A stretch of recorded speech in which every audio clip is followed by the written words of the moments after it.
Okay, continuing on with our talk about transport of materials. Today we're going to add the important part. I'm going to talk about transport of materials across the cell membrane here. Okay, so we've been talking just in general how water behaves and how other particles diffuse, etc. Been learning terms about hypertonic, isotonic, hypotonic. Let's talk about how that actually interacts with our cells by learning some parts about the cell membrane here as we're going. There's a couple of videos within the notes today. I encourage you to go check them out on your own. I won't be able to play them for you here in this format. The cell membrane, all right? If we were to look at the cell membrane and take a cross section of it, this is what we would have, right? It is a phospholipid bilayer. And so the entire cell, its outside layer, has these two layers to it. Okay. Now, phospholipid bilayer is sounds like a longer, vocab word there, but let's break it down a little bit. Bilayer, meaning there's two layers. We can easily see there's two layers here. Okay. We have these things. It's a head with two tails, and there's two sides of them there. Now, phospholipid explains what they're made out of. Okay. So they have a phosphate group as these silver heads, and those phosphate groups are hydrophilic. All right. Phil means love. So they love water. All right. So naturally, they line up attracted to the water inside and outside of the cell. Behind them, okay, so there's our phosphate groups. Behind them are these tails or these change of um, fatty acids or lipids. All right. So they're a lipid tail. And what we know about fats and oils is that they are hydrophobic, meaning fear of water, or they do not like to associate with water. And so we have these phosphate heads and these lipid tails, and they create this kind of this contrast in there that has phosphate heads on the outside, tails on the inside, and then just a small barrier around there. Okay, now notice it's not a solid object. There are things that are going to be in this, there are things that can go through this, but that's what keeps kind of our cells in place there with the cell membranes. We learned some parts here. Well, this picture's kind of grainy. Sorry about that. Um, Within those um, phospholipid heads, okay, so within that bilayer, there's a bunch of other stuff.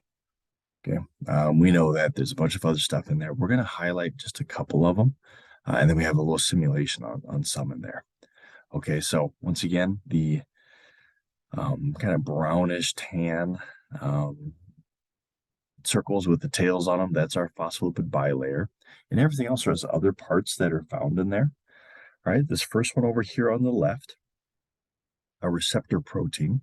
All right, receptor proteins are going to be, they're going to play a role in signaling with the cell. Okay, so you notice there's no actual like pathway going through there, but a particular molecule, maybe it's a hormone, maybe it's, some other kind of signaler that the body's using, lands there, and that's going to send a signal to the cell. Okay, so receptor proteins are used for partly for that in there.